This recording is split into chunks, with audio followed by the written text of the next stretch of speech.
पुत्र भगवान राम आए रहे, कहाँ रहे, और बाबा एक ही हरकत पकड़े जी और नब्या नाचा।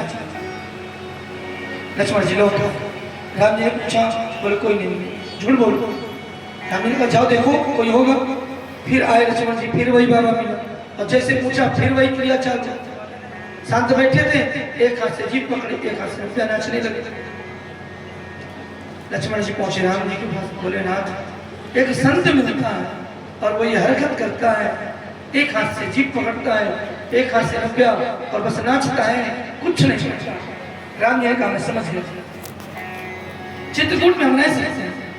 सैन सुहावन कानन चारू, कई कई हरि मेरे बीग विचारू, सब कुछ है यहाँ, दो चीजें हैं, शैल सुहावन, कंदरा भी है, पहाड़ भी है, और भगवान का भजन भी सार्थक। दो चीजें हैं। लक्ष्मण जी ने कहा क्या? बोले एक तो स्वाद नहीं, खाने का सुंदर भोजन नहीं मिलेगा। आज भी आप चित्रकूट जाइए, आपको स्वाद वाला भोजन नहीं मिलेगा, नीरसता मिलेगी। वृंदावन में आनंद मिलेगी, मक्खन मिश्री मिलेगी, चित्रकूट में नहीं।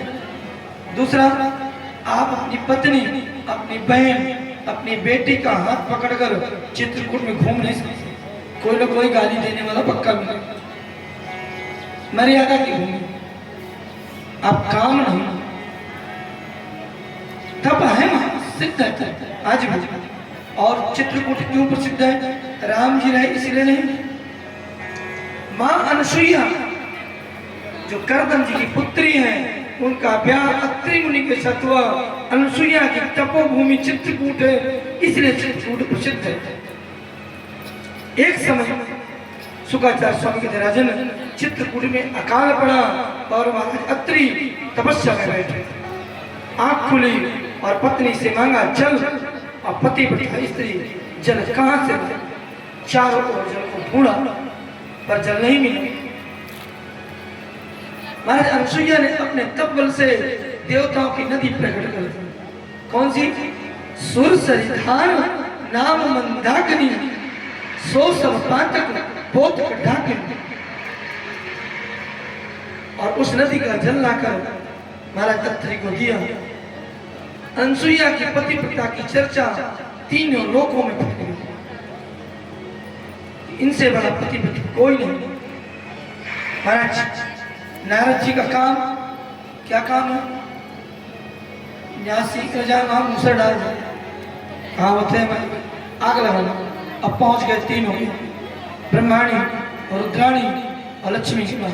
बोले भैया इतनी पतिव्रता आप नहीं है जितनी अनसुईया है। तो क्या बात करते हो?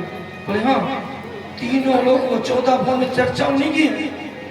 बोले अब तीनों आए देवता, तो तीनों ने एक ही जिक्र, अनसुईया की परीक्षा लो। भगवान ने मना किया, रहने दो देवी, वो मृत्युलोक पर है, हम स्वर्ग में, हमारा और क्षमता नहीं। बोले नहीं, हमसे ज्यादा शक्ति है, अब परीक्षा लो। और हमारा तीनों देवता मानो चल दिए। क्यों चले? अत्रि ने तप किया था इतना कि दर्शन देना था अनसुईया को, और तीनों साधु के वेश में पहुंचे कुटिया। महाराज अत्रि थे नहीं और भिक्षा की रचना की।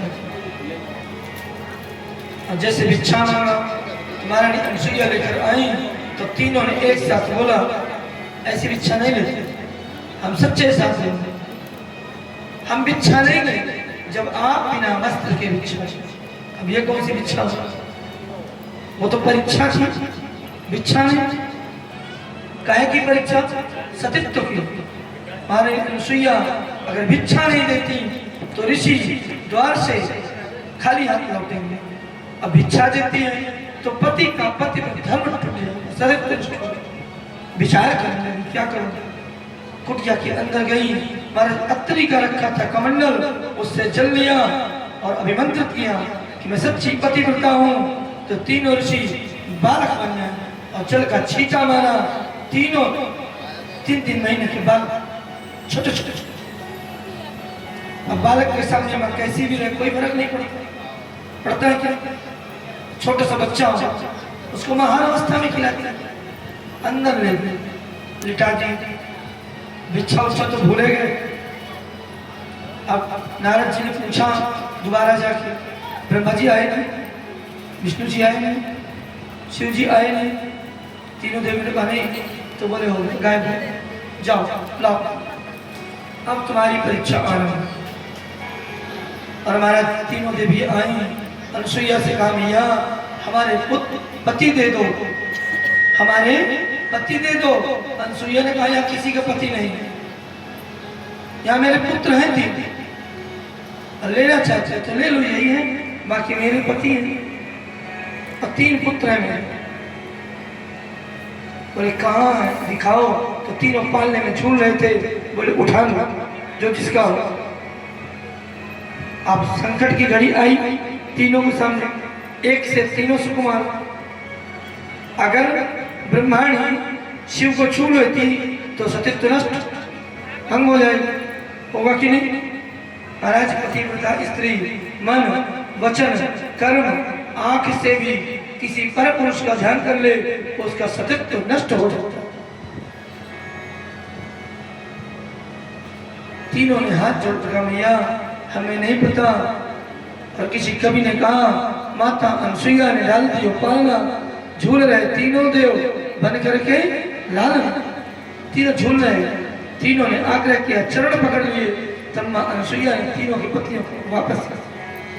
तीनों ने कहा मैया वरदान मांग, क्या चाहिए? बोले आप पुत्र बनकर आओ। तीनों ने आशीर्वाद दिया और ब्रह्मा जी स्वयं सोम ऋषि बनकर अत्रि के घर पुत्र रूप में पधारे। विष्णु जी दत्तात्रेय बनकर, जिनके 24 गुरु, परसों उस कथा को सुनाएंगे। दत्तात्रेय जी के 24 गुरु, एक दो नहीं। और तीसरे शिव जी आए दुर्वासा के रूप में, जिनकी कथा हम सुना चुके। महाराज चित्रकूट में सानंद मां अनुसुईया और अत्रि रहते और पहुंच गए राम जी। सीता जी को उपदेश किया, सुंदर वस्त्र आभूषण अनुसुईया जी ने दिए।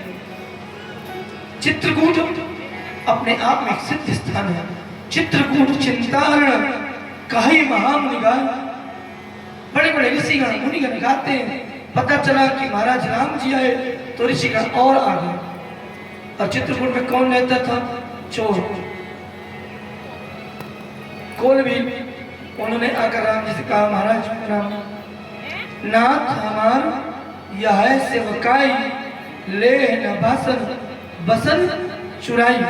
हमारी ये सेवा है, जो दंड कमंडल लिए हैं आप छीन नहीं देंगे, ये भी ले जाते हैं। कोल भी है, चोर है, अब हम वहीं से पधारे हैं, ये भी बता दें।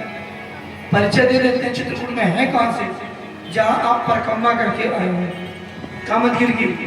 उसी परिक्रमा मार्ग में लक्ष्मण पहाड़ी के आगे खोही चौराहे में हमारे जन्म स्थान का आज भी परिक्रमा होता। गांव है खोही। और खोलविलों ने बताया राम जी को क्या, बन बीहन गिरिकंदर खोहा, बन बीहन गिरिकंदर खोहा, नाथ हमार सब पग पग जोआ। बन कौन? पूरा चित्रकूट बन।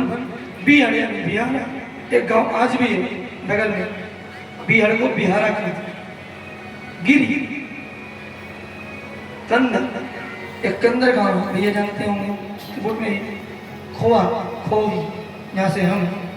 नाथ हमार सब पग पग जोआ, प्रभु चिंता न करेगा, एक एक पग हम घूमे आपको घुमाएंगे। और सानंद राम जी कुटिया बनाकर चित्रकूट में निवास करते। और भरत जी महाराज राज्याभिषेक की सामग्री एकत्र हुई कि भरत का राज्याभिषेक। और महाराज भरत ने कहा आप जबरदस्ती किसी पे राज्य थोप रहे हैं, मैं राज्य बनने योग्य नहीं। आप सच्चे भक्त हैं तो मेरे साथ चलिए, जहाँ राम है वहीं राम का राज्याभिषेक करो। और पूरा अयोध्या चल पड़ा चित्रकूट की ओर। माँ क्या कहती मैं चलूं? भरत ने मना किया, तू मत जाओ। वहां भी बिलबिलाने लगे, रोने लगे पुत्र, ऐसा मत करो। और भरत जी बात मत लगे अपनी जन्मभूमि मां से। किसके लिए? अपने प्रेमी के लिए। अपने भगवान के और महाराज राम जी के पास पहुंच गए भरत जी। और जहां पर राम और भरत मिले वहां के पत्थर बर्फ की तरफ पिघल गए। परिक्रमा मार्ग में स्थान है भरत मिलाप। दोनों बैठ गए और महाराज पहुंचे जनक। महाराज वशिष्ठ और वशिष्ठ जी से भरत ने कहा राज्य अभिषेक करवाइए गुरुदेव, आप बड़े हैं, पूज्य हैं, गुरु हैं। गुरुदेव ने कहा मैं कुछ नहीं कर सकता, आप दोनों की वार्तालाप में जनक हैं ये कर सकते हैं। जनक को बनाया गया मंत्री, आप मुखिया हो, आप निर्णय करो। राम जी ने कहा आप बताओ क्या होना चाहिए। और मुखिया मुख सोचाइए, खान पान कुछ और, पाल नहीं पोष सकल, अंग तुलसी सहित विवेक। मुखिया मुख सोचा मंडल, मुखिया मुख सोचाइए, खान पान कुछ एक, खाना और पीना एक समान। मुख खाता भी है और पीता भी है। तो मुखिया जो हो घर का वह सबको समान दे। और जहां मुखिया ने दो भाग किए तहां बंटवारा हो पक्का। और महाराज जनक जी ने कहा बताओ राम तुम भरत के लिए क्या कर सकते हो। राम ने कहा प्राण दे सकता हूँ। बोले प्राण देना सरल, तुम्हारा भक्त है, भक्त के लिए क्या कर सकते हो। राम ने कहा जिसमें मेरे भक्तों को खुशी हो मैं वो कर सकता हूँ। बोल भरत तुझे क्या चाहिए। भरत ने कहा भैया आप अपना राज्य ले लो, अयोध्या लो चलो। बोले पिता का वचन है 14 वर्ष। बोले मैं काट लूंगा, आप तो चलो। महाराज जनक ने कहा रुको भरत तुम्हारे कौन। बोले मेरे भगवान। बोले तुम क्या दे सकते हो। बोले महाराज प्राण ही है इस पापी शरीर पर, ये प्राण दे सकता हूँ, आप कहिए अभी निकाल दूं। जनक ने कहा मैंने बताया प्राण देना सरल, प्रेम किया है तो प्रेम की पराकाष्ठा को समझो। आप अपने भगवान के लिए, अपने प्रेमी के लिए क्या छोड़कर जिंदा रह सकते हो, वह सच्चा प्रेम है। सच्चा प्रेम क्या है। प्रेमी को छोड़ के रहना, मरना नहीं। भरत ने कहा भैया बताओ किसमें आपकी खुशी है, मैं वही करूं। और बंध गए भरत। राम ने कहा भैया मैं राज्य स्वीकार करता हूँ, लेकिन 14 वर्ष के लिए इस राज्य को तुम संभालो, मैं वनवास बिताकर 14 वर्ष बाद आ जाऊंगा। भरत ने कहा बड़े निर्मोह भैया, एक बार मोह का प्रेम का भाग नहीं आता। भरत ने कहा भैया क्या करूं, जिस वचन के लिए पिता ने प्राण त्याग दिए उनका वचन मैं कैसे तोड़ूं। कुल का कलंक कहना, रघुकुल का कलंक बनना नहीं चाहिए।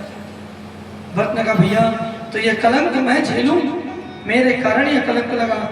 भरत ने कहा भैया मैं नहीं कहती। और महाराज भरत ने कहा भैया कुछ मांगो तो दोगे। राम ने कहा बोल भाई क्या चाहिए। कह दिया प्राण दे दूंगा। बोल क्या चाहिए। बोले आपके चरणों की पादुका दे दीजिए।